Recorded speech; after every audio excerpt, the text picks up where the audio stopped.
Gon is a protagonist with marked characteristics that make him the inspiration of many other characters. Many of them I mentioned in my previous video about this character, but there are still to understand the roots of these characteristics, the foundations of Gon Freecss and the reasons why he has developed such determination, courage, stubbornness, and most importantly, why I believe his ultimate goal, to find his father. In this video I will explore those foundations of Gon and what, in my opinion, drove him to do everything he did during the plot, both the phenomenal and the disastrous things. Gon's origin is marked by the abandonment of his parents and meeting the one who would become his father figure, Kite. Gon is a rather peculiar young man who in many ways does not fit in with what would be expected of a boy his age. However, it seems to me that Togashi captured in Gon characteristics quite congruent with a child who did not know his parents, i.e., an emotional neglect that led him to develop problems of self-esteem, identity and self-destructive behavior. Young Gon had a loving family who cared for him from the beginning, yet clearly there was an interest in understanding why his father left. For example, the decision to become a hunter was motivated, among other things, because Gon considered the profession more important than being a father. Gon showed no resentment against Jing, but he was interested in understanding what was so special about being a hunter. With this, we can begin to understand that, although Gon loved Mito and was at peace with having grown up with her, he still had interest and emotions related to Jing's departure. Later, even in his childhood, we saw that Gon met Kite, Jing's disciple and a hunter. This character explained to Gon many of the gaps in information about his father, shared with him the inspiration he felt for Jing and how finding him was the most difficult test a hunter could undertake. Kite became Gon's inspiration, and even more so, his only father figure. At this point we saw that Gon adopted the same goals and accomplishments that Kite was doing, i.e., becoming a hunter and finding Jing. At first, this sounded like something pure and positive, to create a goal in life, and to have inspiration. However, it seems to me that here began one of Gon's main psychological problems, which led him to fall into all sorts of self-destructive behaviors. The absence of his father had created in Gon a void and a lack of understanding as to why he had left him. To this problem, Gon came to a conclusion that is quite normal in children who are ignored or abandoned by their parents, but that, at the same time, is very hard and wrong. Gon assumed that Jing's actions were his fault. Gon's self-esteem was damaged by the abandonment and he became convinced that something must have been wrong with him, for the people who should have loved him the most, his parents, to leave him. Gon saw himself as flawed, as someone weak who deserved to be abandoned and who, if he wanted a place in the world, would have to prove it to others. This may sound strange at first, since we are used to thinking of Gon as someone with invincible determination and confidence, someone full of light. However, there are many examples of Gon's negative behaviors during the plot, and throughout this video I will explain how Gon's most problematic actions were always rooted in this problem of self-esteem, of not having a defined identity for himself and, more importantly, the problem that Gon developed an obsessive need to prove to the world that he would become someone worthy, someone strong, someone who no longer deserved to be abandoned. The inspiration to be a hunter and to become stronger that Jing inherited from Kite and that, in turn, Kite inherited from Gon, can be an excellent thing in its own right. In fact, we saw that it helped Kite a lot to become a top-notch hunter. However, in the case of Gon, who had this problem of self-esteem and recognition, that inspiration became an obsession, fed Gon's insecurities and put all his importance as a human being in the act of finding Jing. By placing so much weight on that goal, an unhealthy weight, it is no wonder that Gon was able to put his life in danger over and over again, so as not to take a step back from that goal.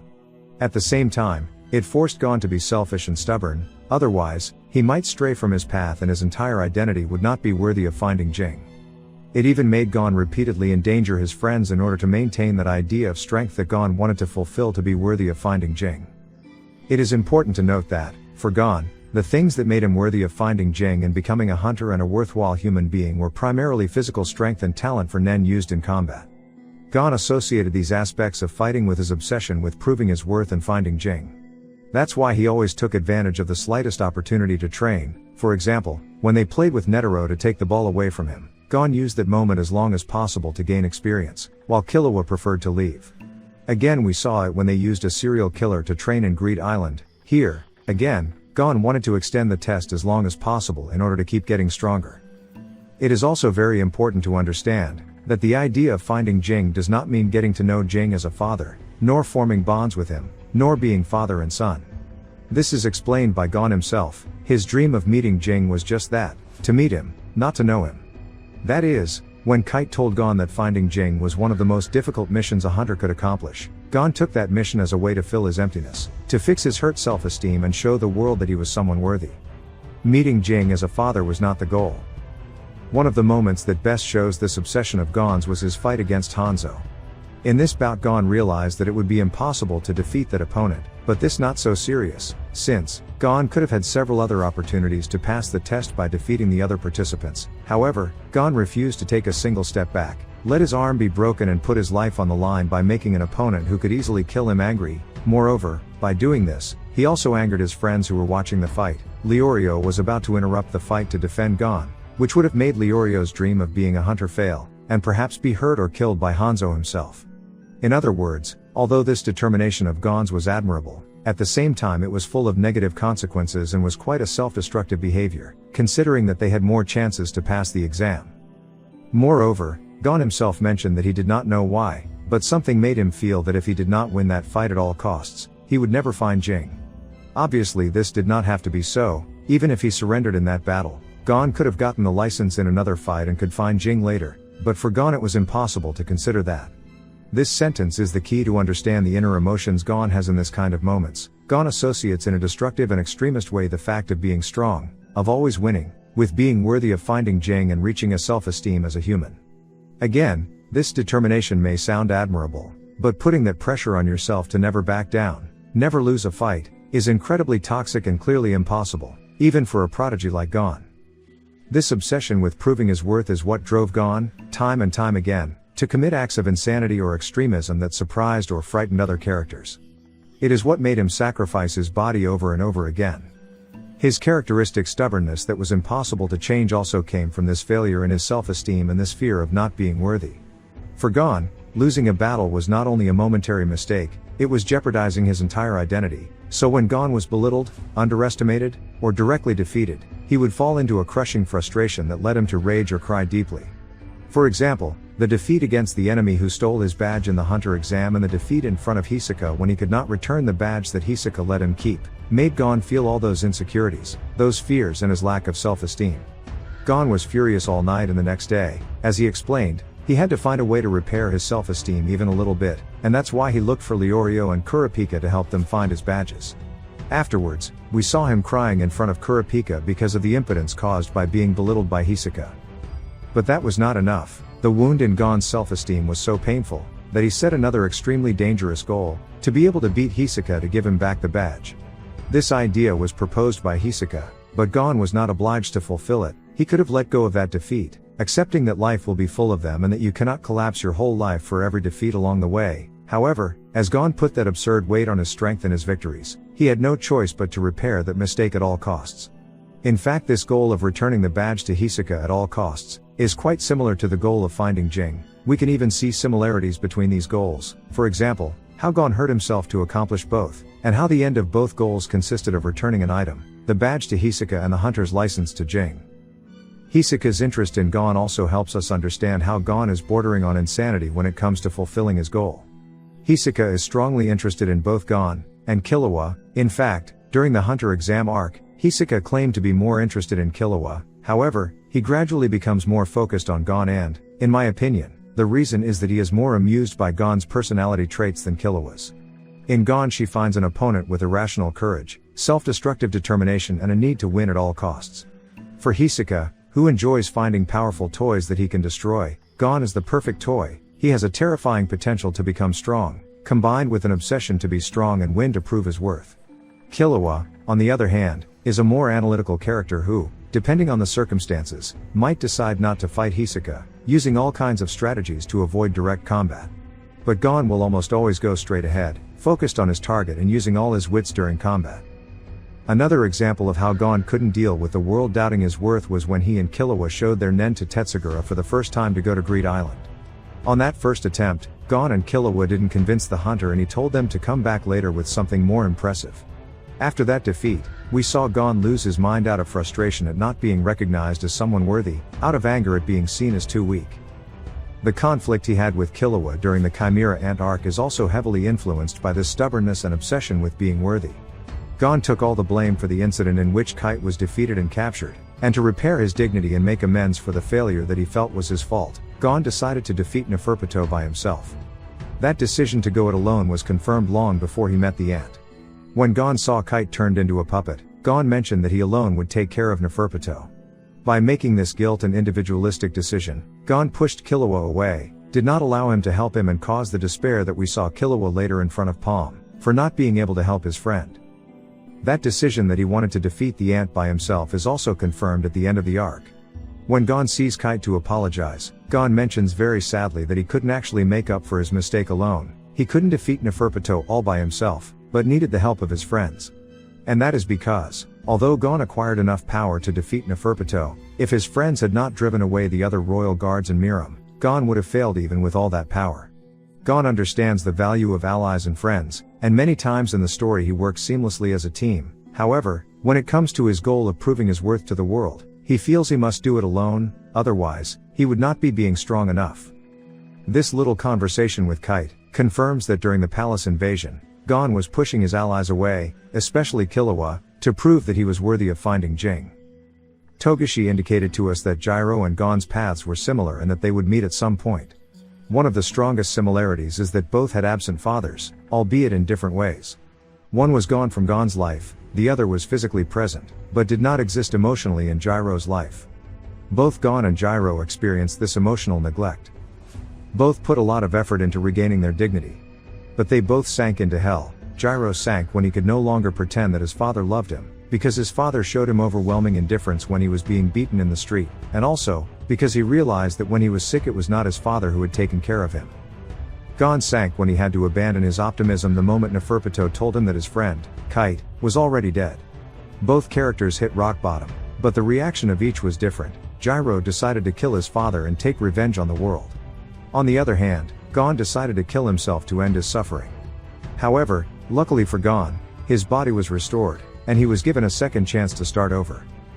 Gon's obsession also has similarities to Kurapika's. Kurapika became obsessed with revenge and Gon with regaining his dignity. In the Yorknu arc, Gon tries to help Kurapika not to sacrifice his life in the name of that revenge. On the other hand, in the Chimera Ants arc, Killua tries to help Gon not to sacrifice his life in the name of his obsession. With Kurapika, it is easier to understand his obsession since he is fully aware of it. Kurapika knows what he is doing and the negative consequences it causes him. He is a character that takes us into his mind many times and allows us to hear his inner reasoning. Whereas in the case of Gon, this character does not see so clearly the mistakes and the causes of his behavior. He does not have those inner reasonings that help us understand his causes and effects. In addition, his self-destructive behaviors are combined with aspects that are generally considered positive, such as having courage, having conviction and pursuing your dreams. This makes it difficult to detect where Gon's mistakes begin and where his successes begin. The neglect that is driving Gon to the extreme is subtle, but it becomes increasingly undeniable as we see him destroy his body in almost every new adventure he encounters along the way. When Gon meets Killua's family, he becomes angry at the Zolds for pushing Killua to be the best assassin and leader of the family, at the expense of his happiness, peace of mind, and personal goals. But, in a way, Gon did the same thing to himself. He manipulated and threatened himself to be the best hunter, the one who could find Jing and the one who would never lose, all at the cost of his own peace of mind, physical health, and personal goals other than a desperate attempt to prove his worth and strength. Meeting Neferpito protecting Komugi made him enraged like never before as, at this time he put all the weight of his dreams and goals on saving Kite and defeating Neferpito, on correcting his supposed mistake and becoming stronger. However, he found that, if he attacked his enemy, that would make him a murderer of an innocent girl. The frustration was catastrophic. There was no morally correct way to show that he was worthy. As I mentioned before, this problem also led Gon to hurt his body over and over again. It's practically tradition for Gon to hurt his arm in every arc he went through. And this obviously connects to the last injury we saw him do to himself, the Nen pack to get all the power he could get. This act was practically a suicide, the ultimate self-destruction generated by the pain of being someone unworthy and weak. Gon's transformation was an impressive demonstration of power, but, inwardly this change was a total failure. In his mind, Gon failed to save Kite, failed to be strong, and without this, he could no longer be worthy of finding Jing and proving his worth. In addition to losing all this, he was also losing his father figure, the one who had saved his life several times in the past. This kind of transformations are common in shonen, when the protagonist is rewarded with a new power for all the effort made before, but in Gon's case, This transformation was the declaration that he had failed in everything he had been doing since the beginning of the story. It was his release from his obsession through death, and it was his last desperate action to end his existence, taking with him the enemy that took everything from him, Neferpito. When he loses an arm to Neferpito, Gon mentions that he feels happy because he now looks more like Kite, referring to the moment when Kite lost his arm.